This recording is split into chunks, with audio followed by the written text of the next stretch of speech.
Welcome to the Dream Hub podcast, a sanctuary where the mysteries of the night intertwine with the creativity of the human spirit.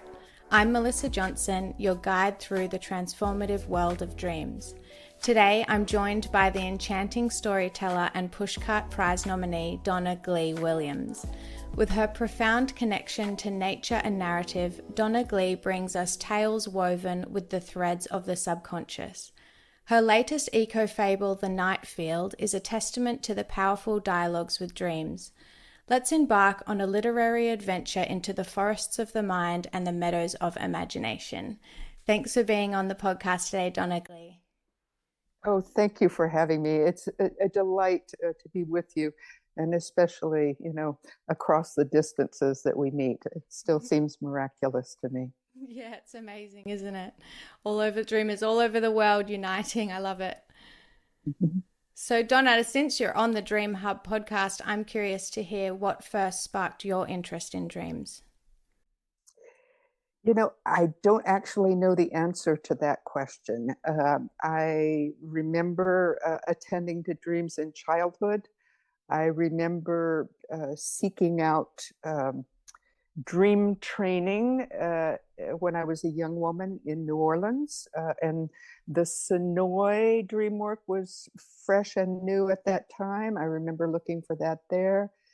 Then as a young nurse, I was able to get some training that had to do more with the Gestalt approach to dream work. I did some work as a psychiatric nurse, and that gave me an in there. And then in my middle years, I was pursuing a doctor of ministry at the University of Creation Spirituality in California.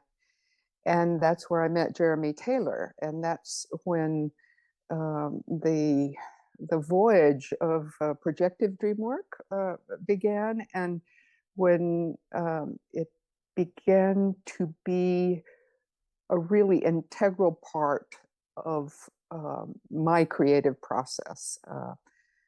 Met him in 2001 and worked with him until he died in 2018.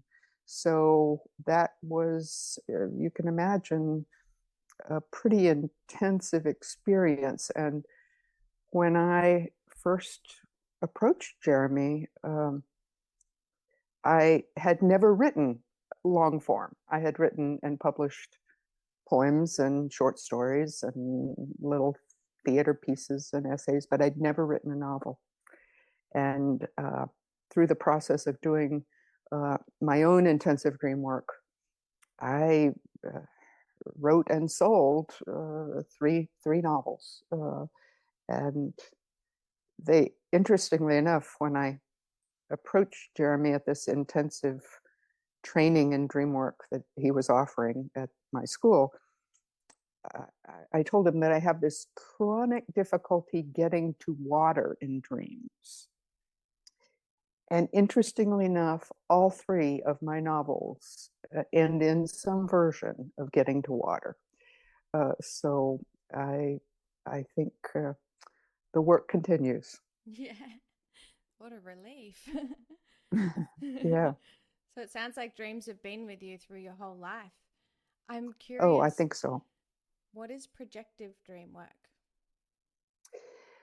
Well, that's an interesting question, because projective dream work is the style of dream work where you have someone else work with you, often a group of people, to have a greater basket of associations. And you tell your dream, and then consciously acknowledging that even though you were the night dreamer that brought that dream into the world, that now that you've told it, each person that heard that dream has their own inner version of a dream, their own imagined version, as if you had written a poem, but they read the poem. So you can have your meanings, but now they have their meanings.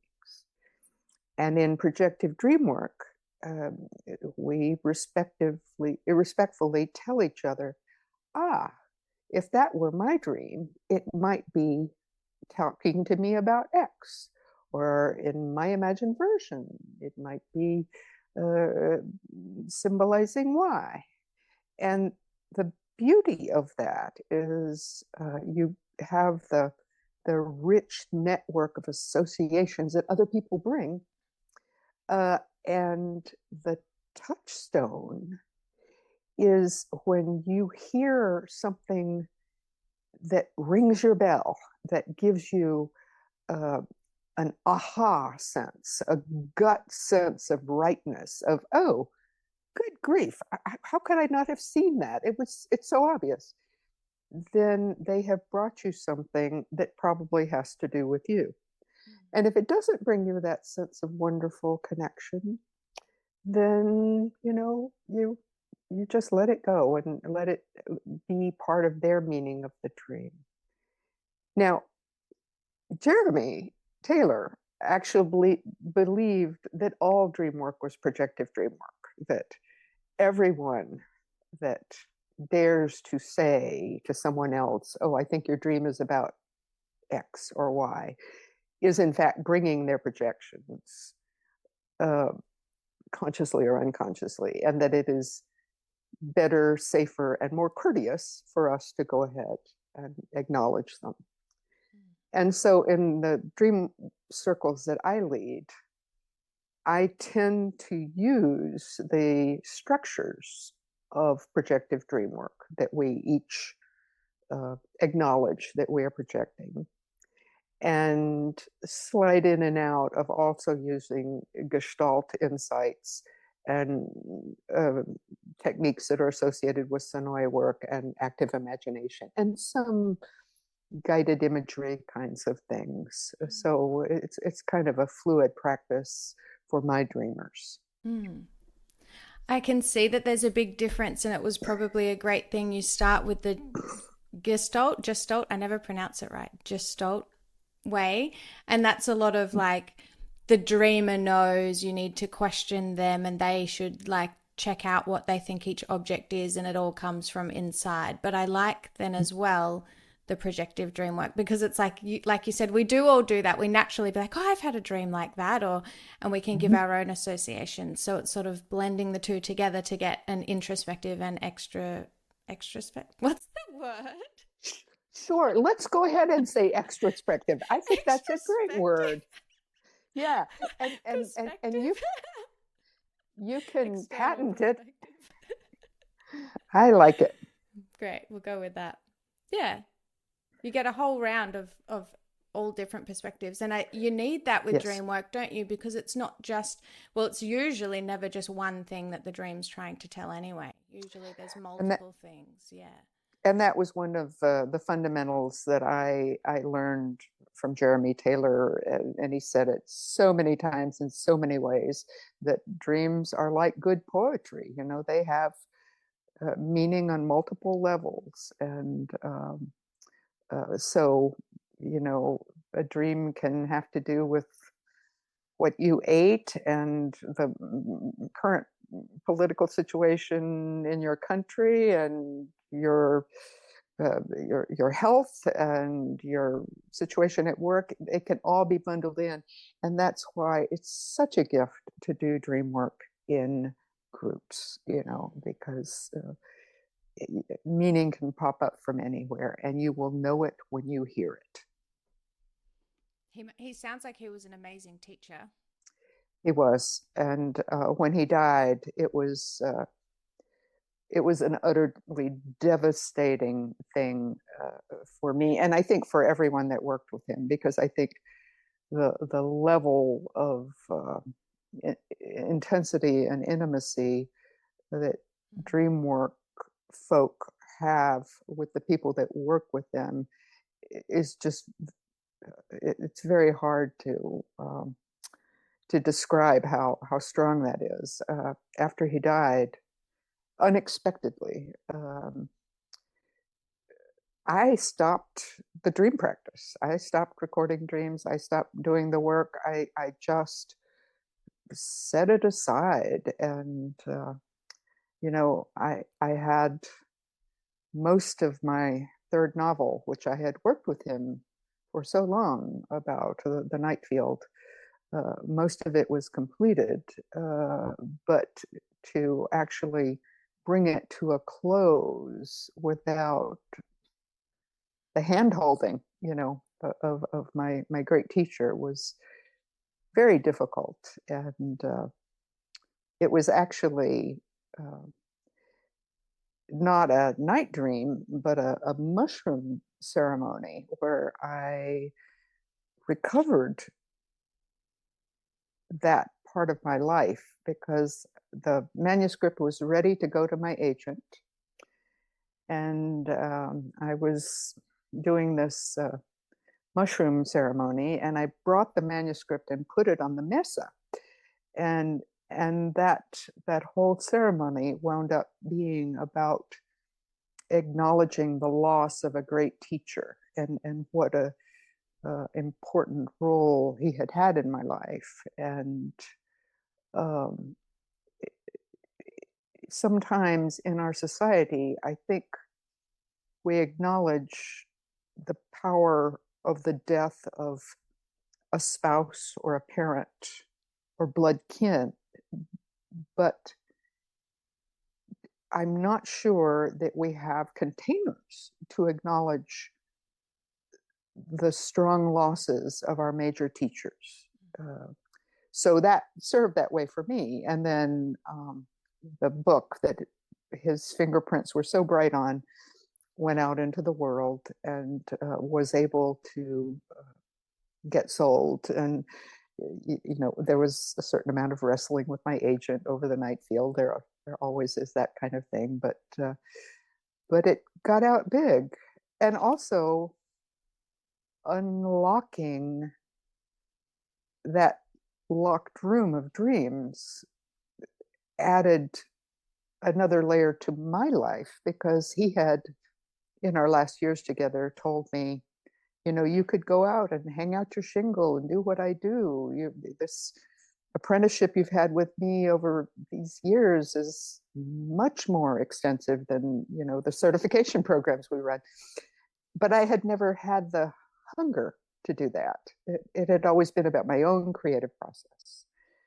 But after that time, and then when the pandemic began and we were all looking for what can we give, what can we offer, that's when I started running, first one and then two and then more dream circles online. And that has given great joy. And I know what startling wonder it can be to accompany dreams and to hold the space for dream exploration. And so it's just a outrageously marvelous part of the world to occupy. Wow, that's beautiful.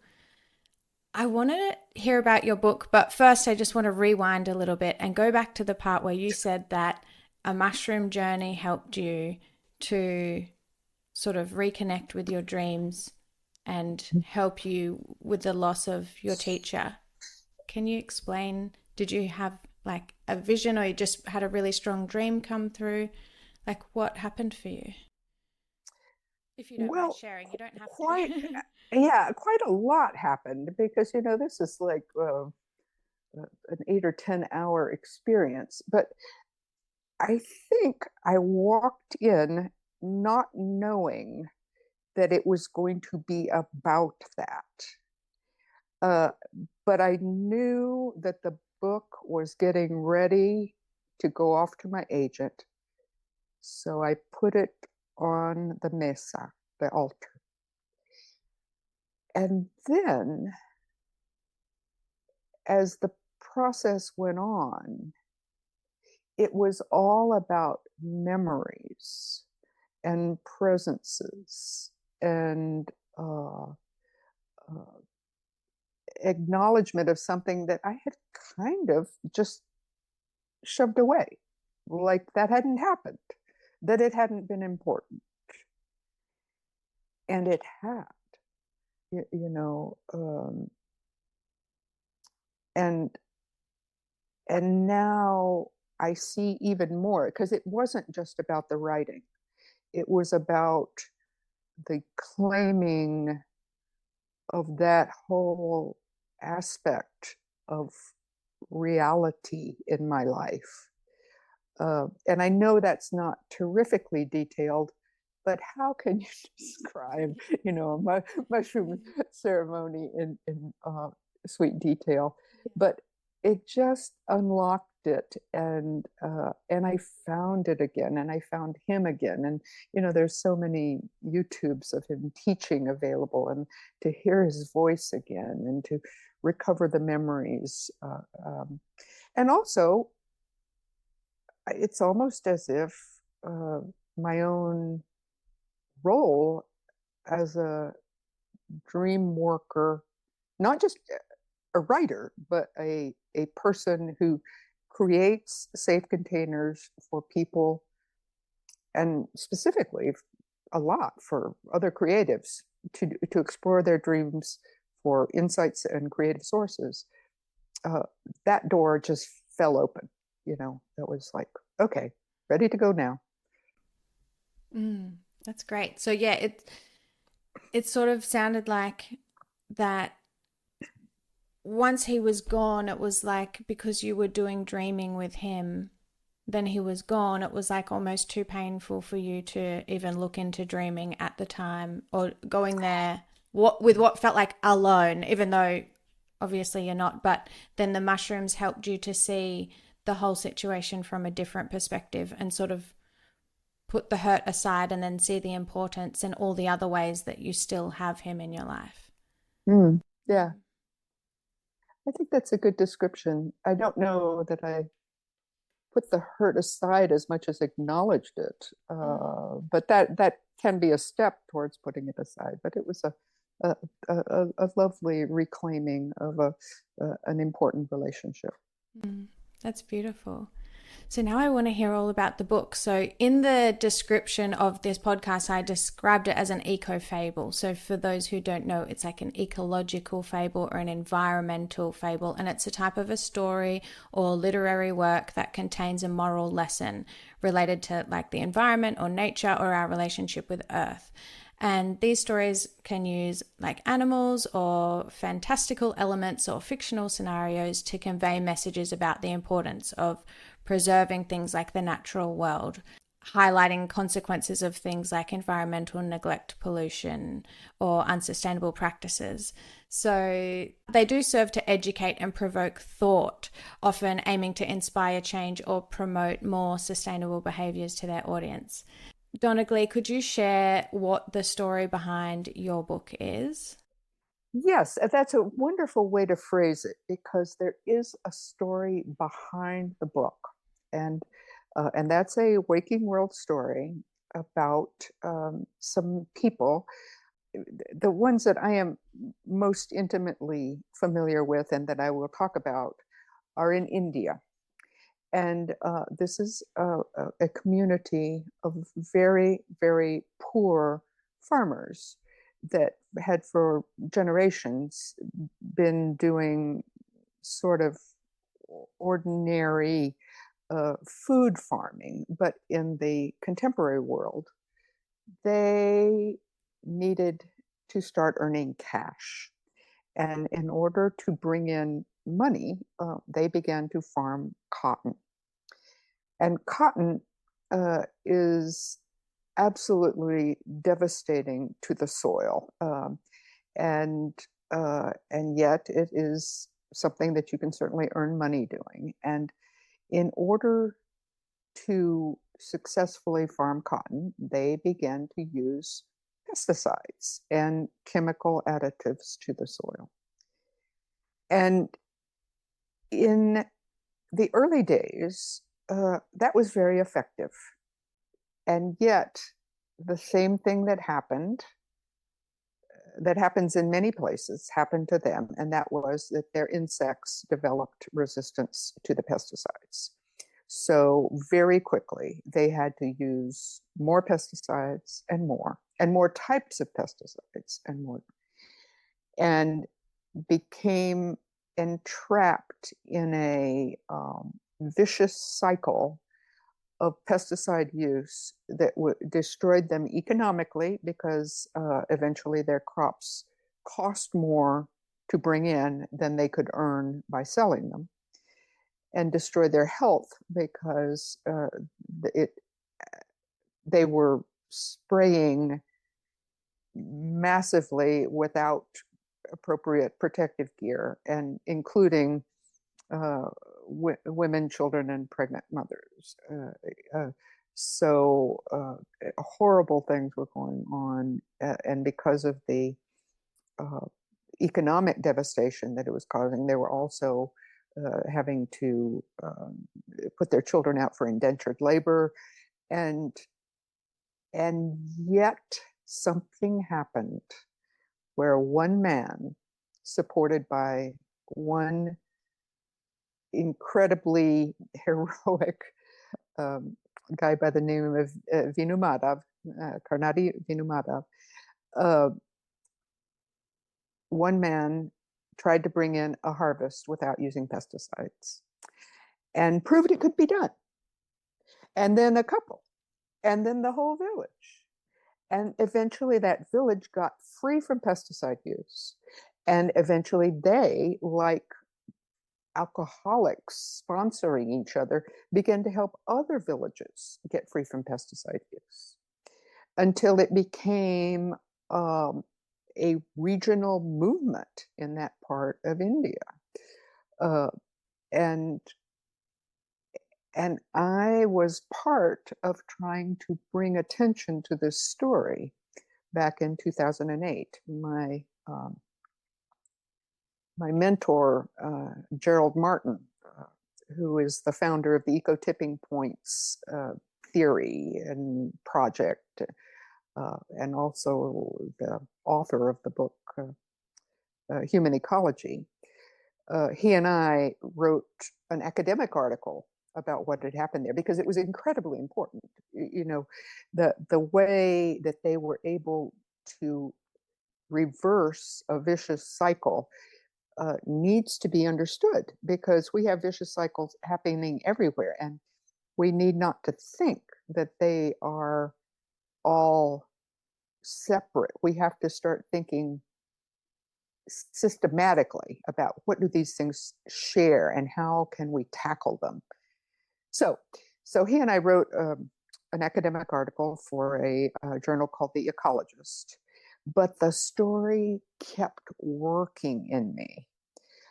My sort of novelist storytelling heart just kept grinding around that story, and it began to add other layers that had to do with chattel slavery in the American South, and sharecropping in the South, and the terrible takeover of the United States fruit companies in Central America back in the 20s and 30s. And they all have remarkably similar patterns. The labor camps in Nazi times, they all have their individuality, but they have patterns. And the story, and I so wanted this to be a short story because I'm just a lazy hound. I tried to write a short story about somebody that was grappling with that, and it didn't work as a short story. It was everybody told me it was too preachy and said I should just leave it be, but it just wouldn't leave me alone, and I kept working on it, and it kept getting longer, and it grew into The Night Field, and I am one of those writers. I don't know if your listeners have heard the terms pantsers and plotters, but in the fantasy world, you have plotters, and those are the people that outline their plots ahead, and they know what they're doing and they just do it.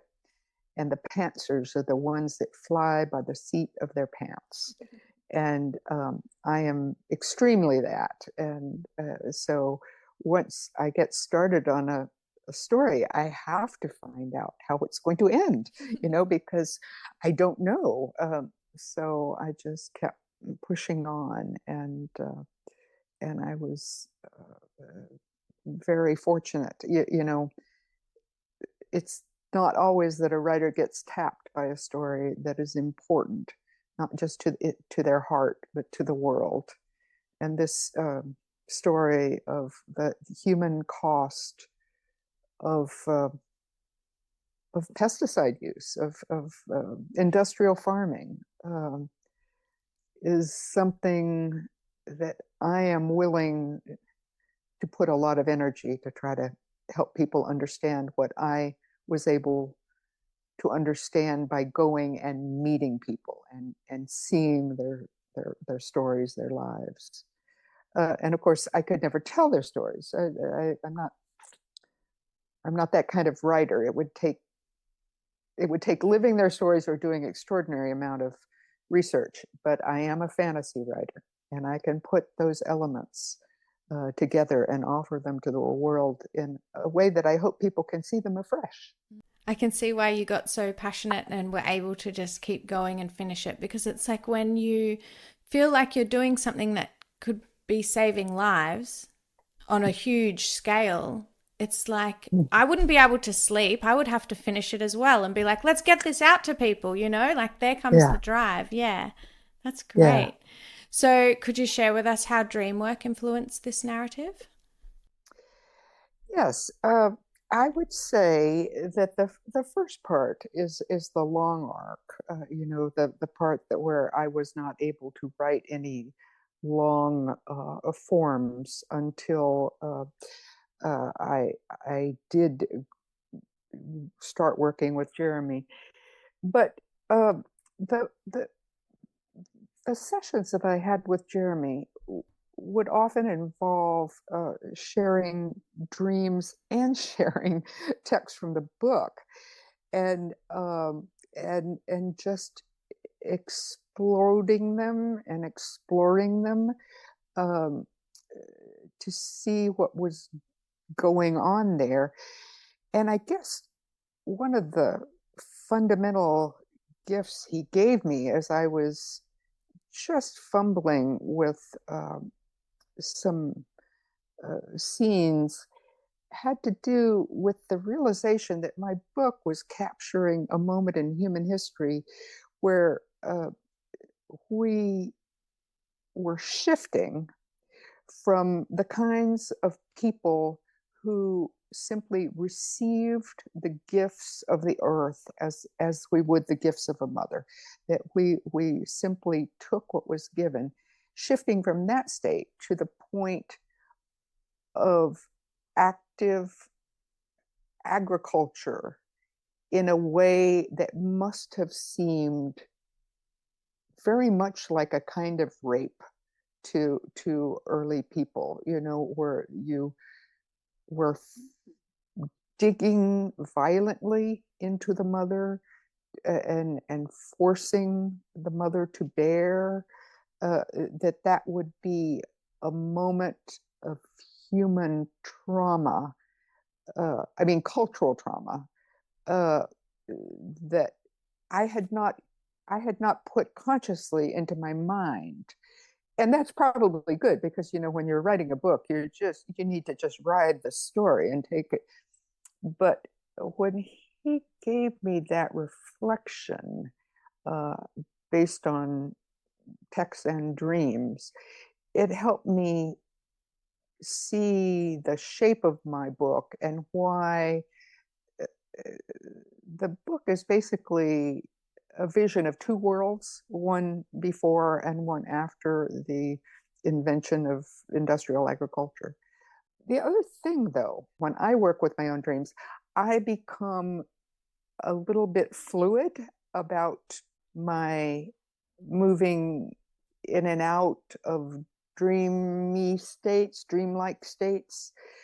So when I write, I am able to sort of relinquish control. It's almost like the opposite of lucid dreaming, where you're trying to take your consciousness into the dream world. I am bringing the dream state into the waking world. So that would be a guide in the direction of the story, of just seeing what would happen, almost like in active imagination. But also, especially, the novel has parts where people are in dreamlike altered states, and it's very flowy for me to get there. So I don't even know if I should claim those as my own dreams. They're somebody's dreams, but there they are on the page.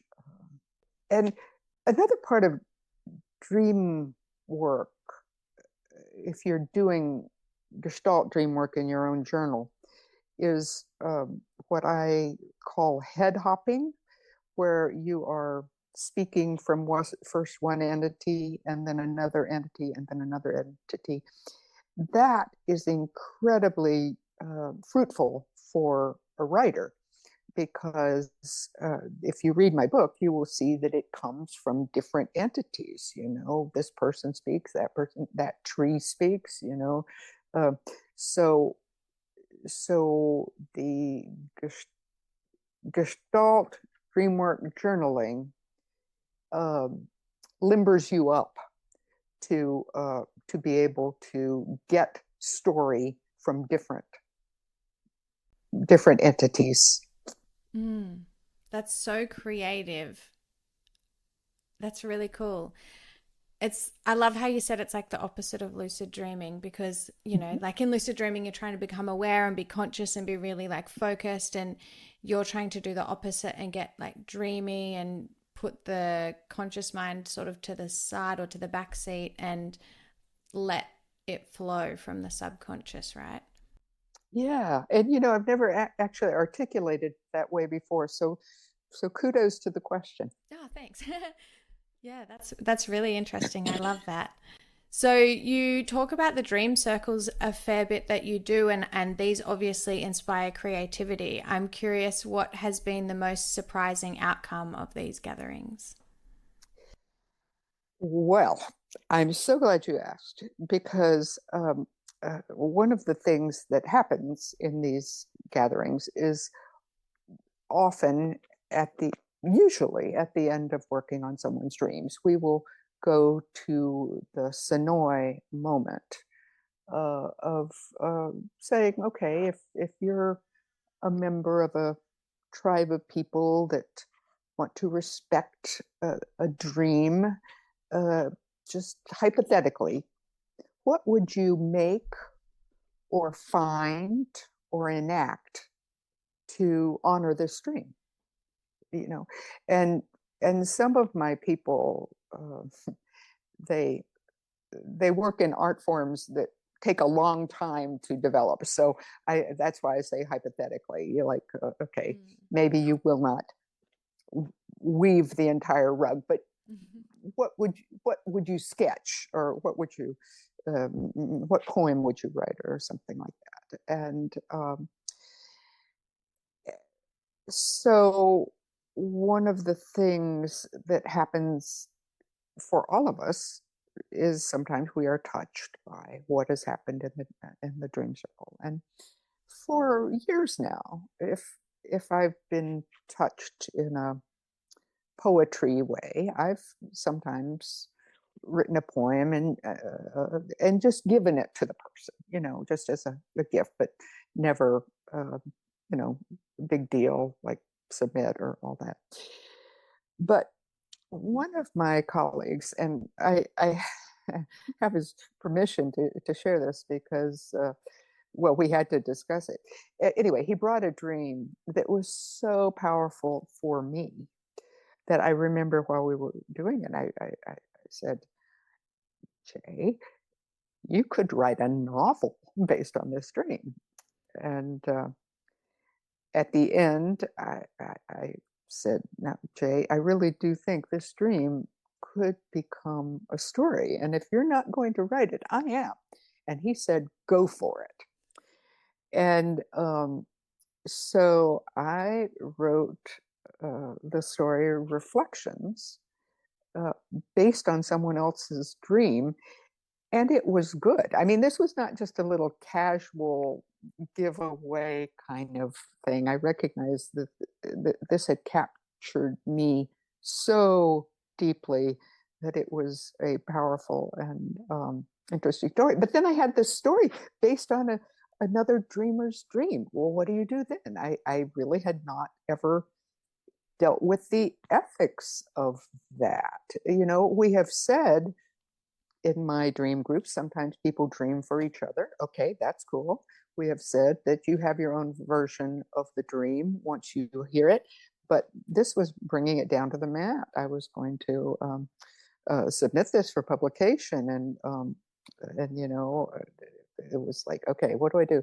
Okay, I have to at least acknowledge him as the dreamer. And then I was thinking, no, my mentors in graduate school said always, when you're sharing a collaboration, do the most generous thing in terms of sharing credit. So it came out under both of our names and just came out in Psychological Perspectives. Like I got this last week. And it was beautiful because it's their issue called Divine Darkness. And it's under both of our names as co-authors with the sort of blurb underneath that it was dreamed by one person and written by another.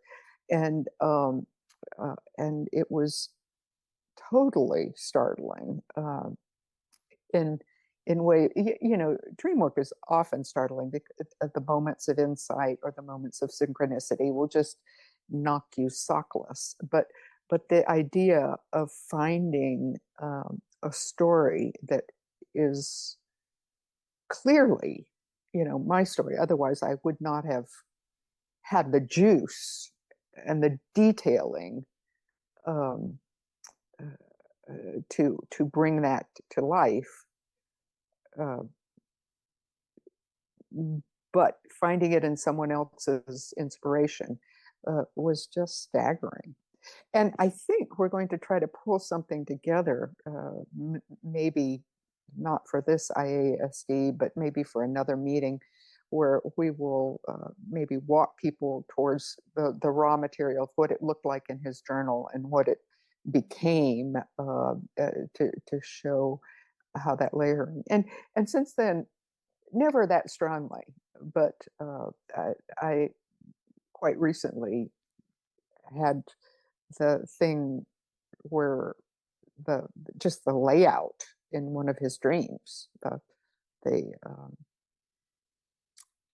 landscape was very much like the dream I had the previous night. And I should say his name because this is partly his story, Jay Joslin, and he's another dream worker and a hell of a dreamer. So look it up. Psychological Perspectives. The story is called Reflections. That's great. I can actually put a link in the show notes. So if you're listening, you can just scroll down and click on the link to get that book. That would be lovely. So you resonated with his dream when he shared it in the group, but did you feel as though you dreamt the same dream, or did I understand that wrong? No, I didn't. I didn't dream the same dream at all. When he brought the dream, I felt that world open around me as I would a novel, like when I'm imagining a novel and suddenly there seems to be a landscape and society and history it's stretching out in all directions. I could feel that and it startled the hell out of me. But I've had that before. Like some people, when they explain their dreams, I struggle to actually picture what it was like. And then other people might tell me their dream and it's like, I could blink and feel like I'm in it and see everything all around. And is that what it was like for you? Like sort of imagery and I imagination just think went wild? I think that's a good description. I have experienced in another context with the night field a sense that other people had access to the same story I had, like the story had some kind of reality in a story space where I was laying my hand on it as writer. My editor, Jo Fletcher, was laying her hand on it some other side, but she somehow had access to the same story. And as an editor, she was able to ask me the questions that caused me to retrieve more of the story. And then I experienced it with the musician, Lynn Morgan Rosser. She, with my permission, uh, wrote an EP of about 6 songs uh, based on the book, which she had not read. I mean, she'd read an early draft years before. She didn't need to read it again. When she started writing this music, it was like she had her own private door into it. And that is also a link if people want to hear the amazing music Lynn created called Songs for the Night Field. That was another astonishing experience, to have someone uh, be able to just access a story and present it in an entirely different art form, the music, singing, lyrics. I wonder, just on a side note, if I could somehow get access to any of those songs. You absolutely can. Her music is available on all streaming platforms. Great. And also on her own website, there is a player, and it would be a lovely lift to her to bring that music farther out into the world. Great. So it was Lynn Morgan Rosser. I'll put links in the show notes as well so people can go directly to it and hear it. Excellent. Excellent. So for those who are new to dream circles or thinking about going and haven't yet gone or they've only just started, what would you say is the key to unlocking their creative potential within dreams or within the circle? What advice would you have to anyone going? I love this question. I would say the first thing is to get with other people. You know, uh, there's a thing that we say in projective dream work that the dreamer is uniquely blind to the meaning of the dream.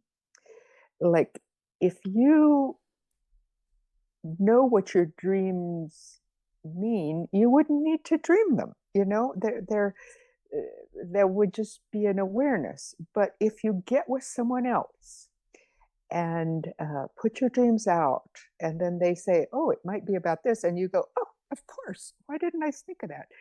Then you have truly gotten something that you weren't quite conscious of, but you were ready to get conscious of.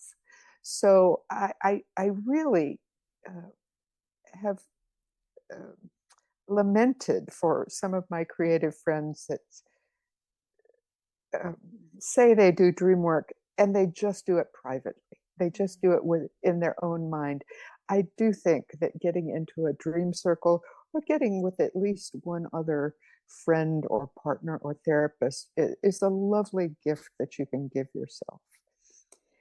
And then for me, the idea of the Sonoy style dream work, that you would make or seek or enact something to honor your dream, is a really straightforward way to make work happen. And I've actually led dream circles of total strangers that when we propose this idea, and not just for the person who dreamed the dream, but for everyone, what would you do? Amazing ideas leapt out. I was doing one at a Comic-Con, and the one of the women in the group basically outlined a surrealist comic right there in like the 3 minutes of the question. So I just love the idea. What would you make, do, or seek to honor this? And then I would say also get playful in your journal.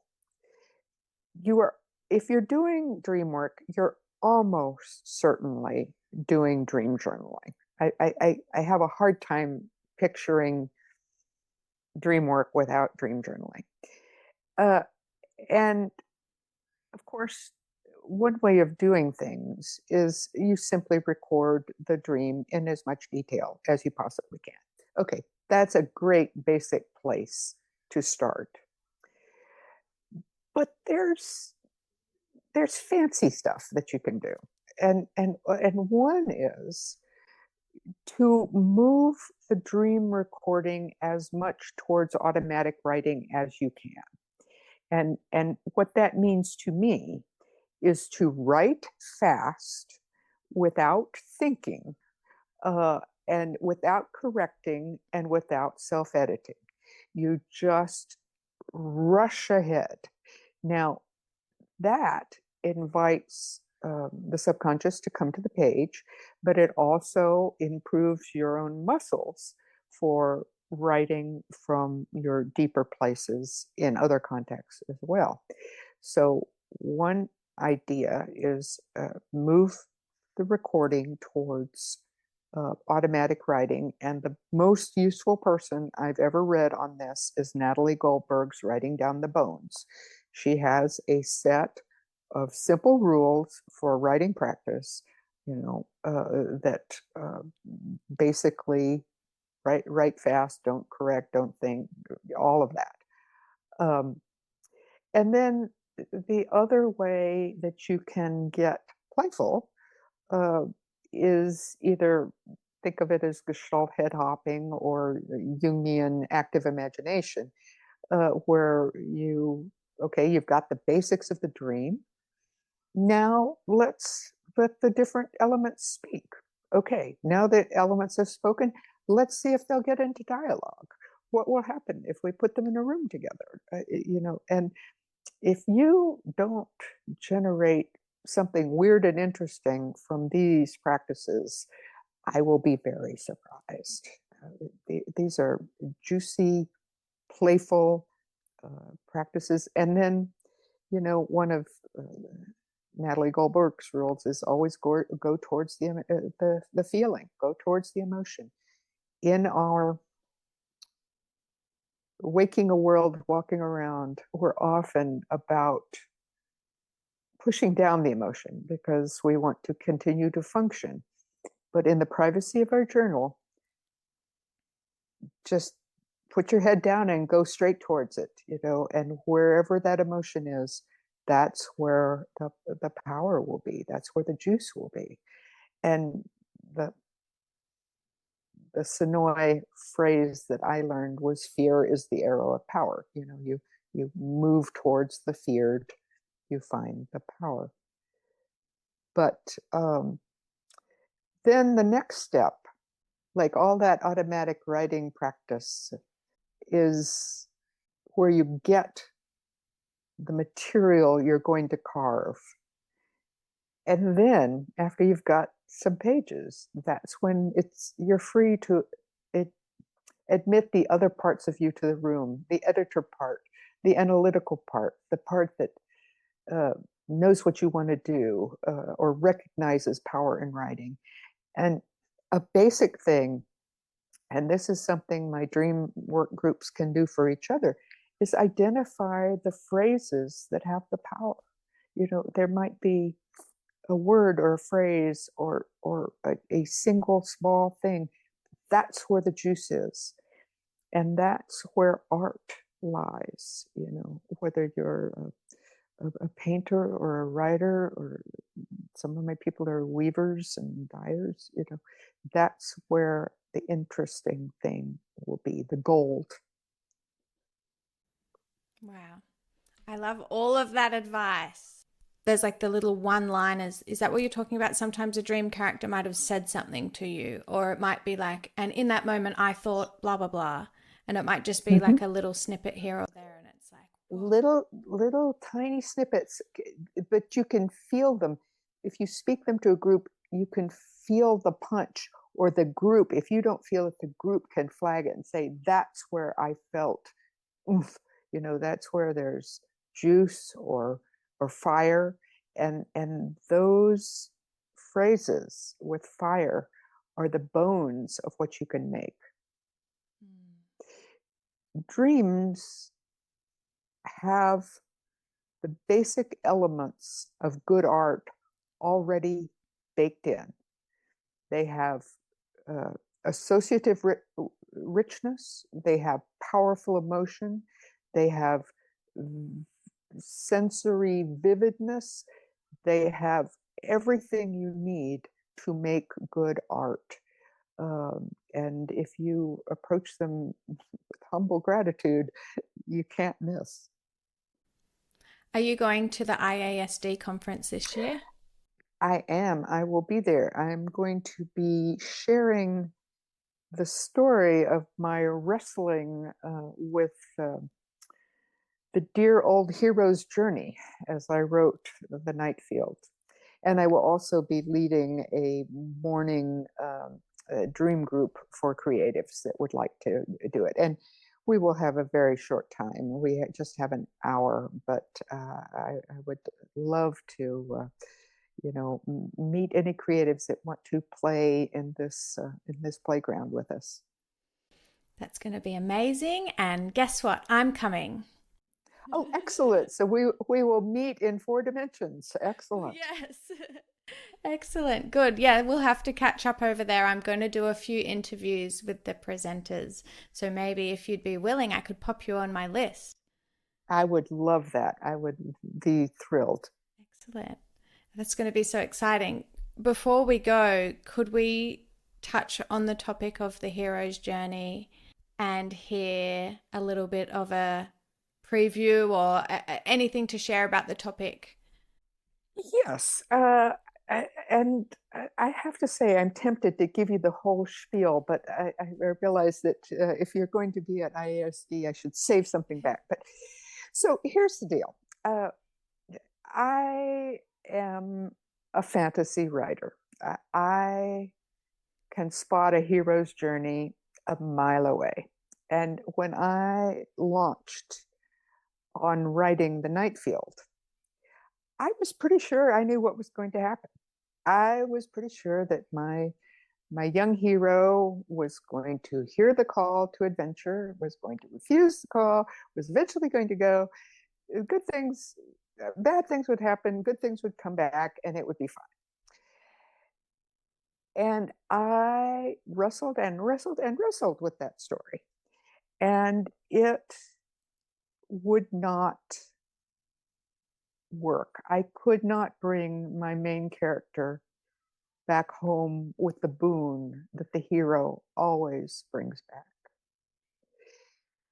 And it wasn't until after I wrote it that I began reevaluating the hero's journey and realized the hero's journey was brought to us 70 years ago by a brilliant, charismatic teacher, Joseph Campbell, white, Western type, and his work was picked up by a brilliant white male movie maker, George Lucas, who spread it around in the Star Wars movies, and by a white American male journalist by the name of Bill Moyers, and by a white American male movie executive by the name of Chris Vogler, who made it basically scripture in Hollywood. And that as the world walks forward into the crisis that we are moving into, the climate crisis and the global shifts that are happening related to that, that it will no longer be enough for us to imagine single individualistic heroes that are able to get the whole thing done on their own. That just isn't going to work anymore. We're going to have to expand our definition of heroism to be more inclusive of the experience of women who are basically, by nature or nurture, I don't know the answer, but basically more collaborative.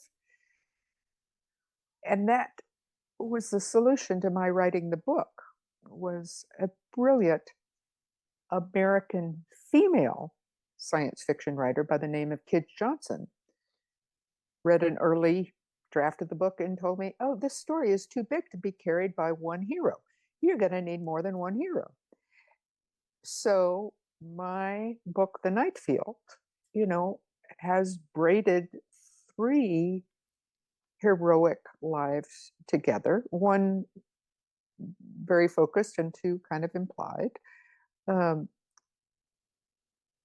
You're also, and this didn't come to me until later, and it was partly through my brilliant editor, Joe Fletcher, that we have to acknowledge that whenever the hero leaves on a journey, someone stays behind. And the hero's staying is also part of the story that we need to add to the human story of heroism.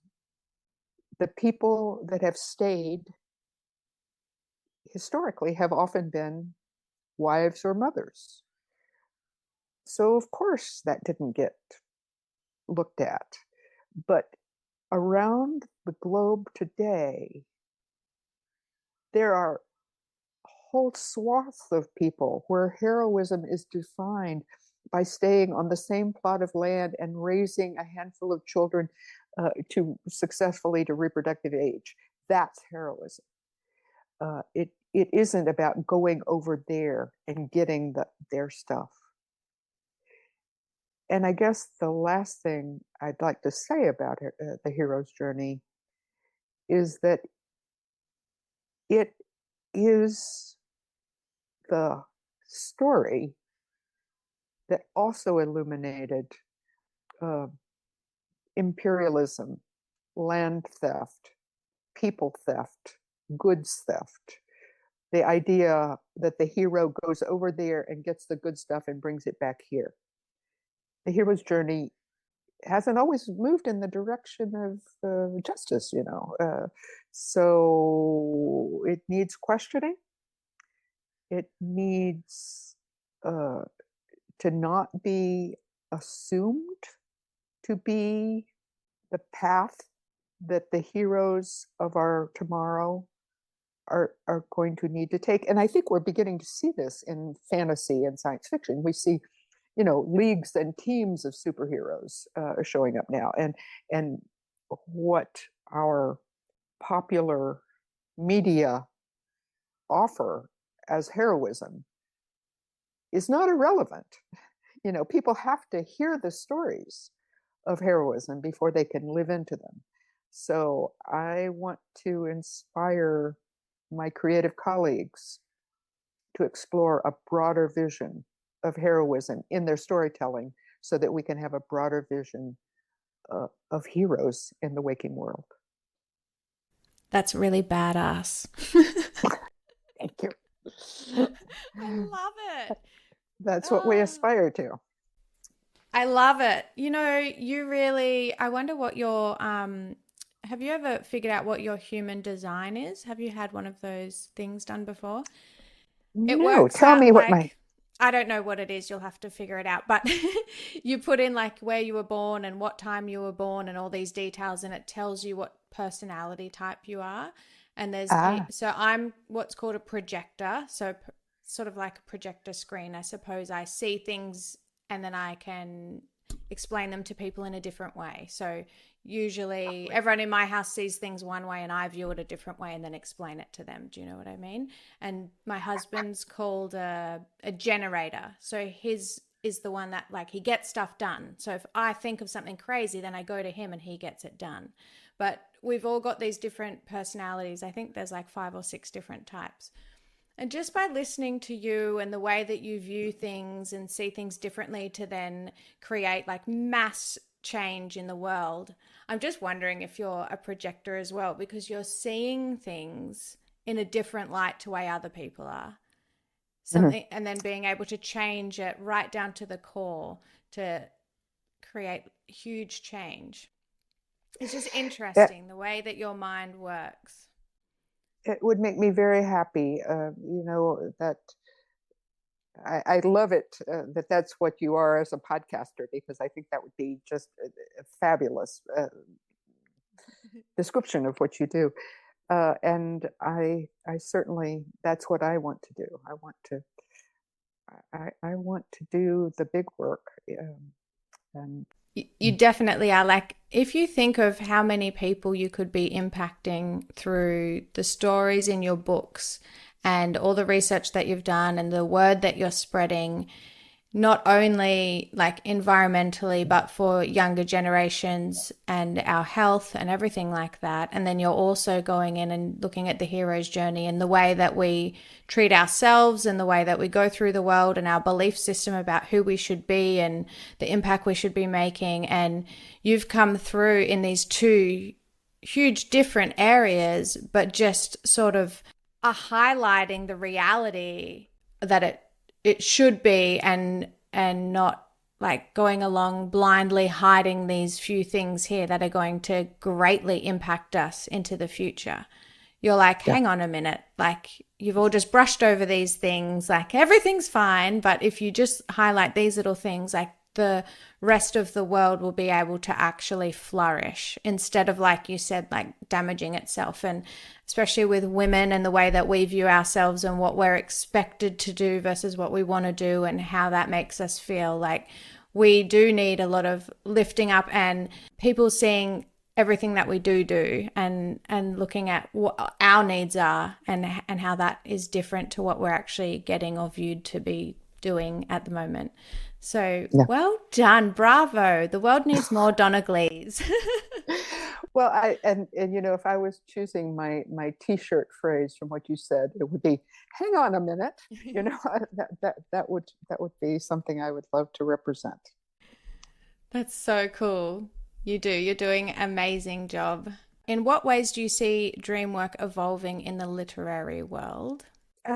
I think that one of the things I see is that the the literature of the dream world, I would say, is fantasy, and what I see is that there is a more permeable membrane between um, what I think of as mainstream literature and what I see as sort of ghettoized genre uh, fantasy.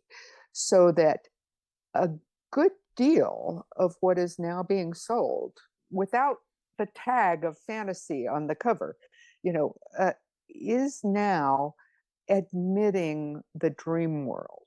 I just finished reading Clara and the Sun, which is a book by Kazuo Ishiguro, and he's a Nobel Prize winner, and he wrote a straight up science fiction story uh, from the point of view of um, an artificial intelligence, so and nobody says, oh, that's not worth living, or um, little the time traveler's wife, a fantasy about being married to a time traveler.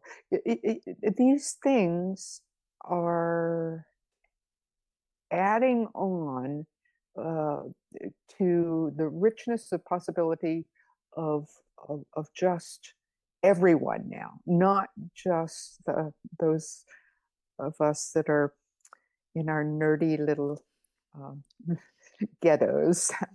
So I'm very pleased about that. And I'm also pleased about simply the presence of dreams in books.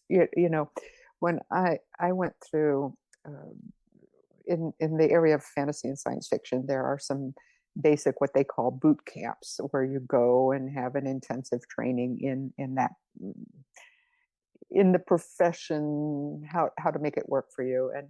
And I remember being told in the one that I went to, don't put dreams in your fiction. They're boring, And of course, now I've written 3 books where they're essential. The dreams, the dreams brought the stories. The dreams are in the stories. The stories are in the dream. It's all there. So I'm very pleased that even millimetrically we're inching the world back towards a place of respecting dreams, and the work you're doing here with your podcast, just bringing dreams back to people, I think is a planetary healing act. So yay. Yes, thank you. Yeah, I think so too. It was like a long time ago, there was dreams were a big part of communities, and then it sort of all got shut down, even to the point like in Australia, dreamwork used to be on our healthcare system, and then in 2009 they cut it out. I did not know that. Yeah. Wow.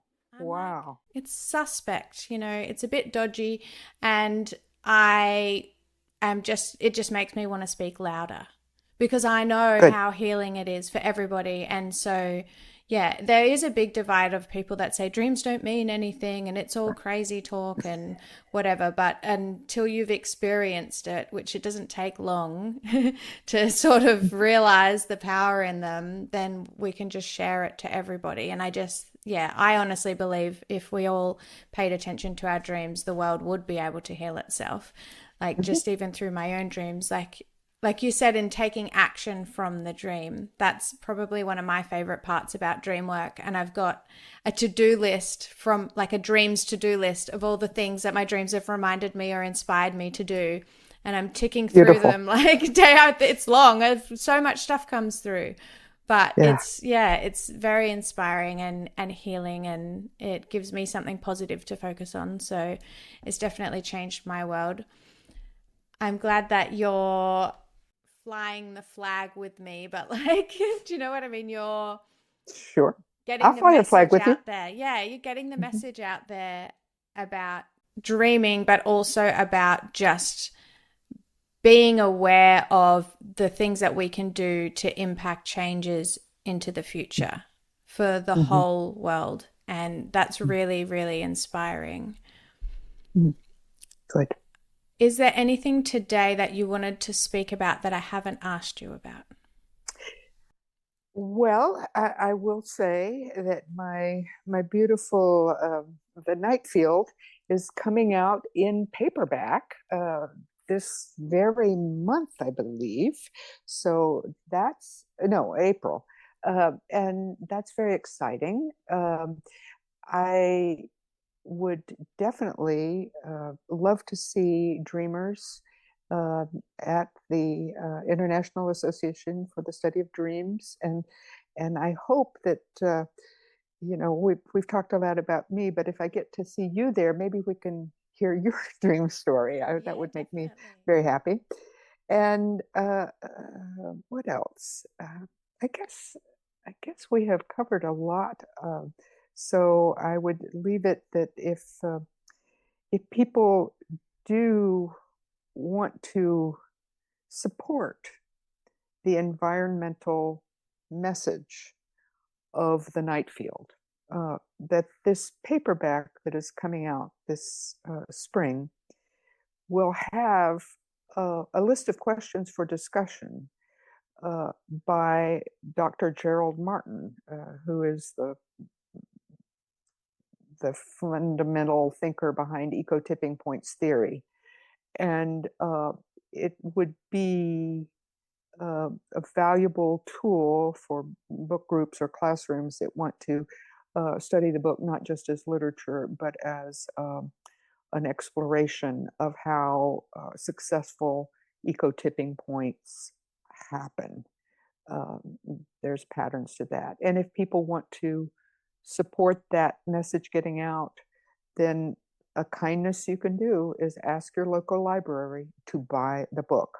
Of course, it's lovely if people buy it themselves, but if you ask a library to buy it, it will be there for a while. Yeah, and then multiple people can read it as well. That's really good advice. As we close this chapter with Donna Glee Williams, I'm leaving with my heart and mind a little fuller, and I'm hoping you listeners are as well. I'm enriched by the stories and the songs that dreams can inspire. And if you're enchanted by the sounds of this lush narrative of the night field, and you also wish to hear the melodies that it's birthed, go down below and I've got the links there for Songs of the Nightfield on Spotify and for you to be able to purchase Donna Glee's book. Donna Glee, it's been an absolute pleasure to have you with me here today, sharing your wisdom and dream-inspired tales. Thank you for coming. And I can't wait to meet you in person in the Netherlands. It's been a delight. Thank you so much for having this wonderful conversation. And I hope between us, we are edging the world back into the dream wisdom. Yes, I feel it. We are. Thanks, Donna Glee. See ya.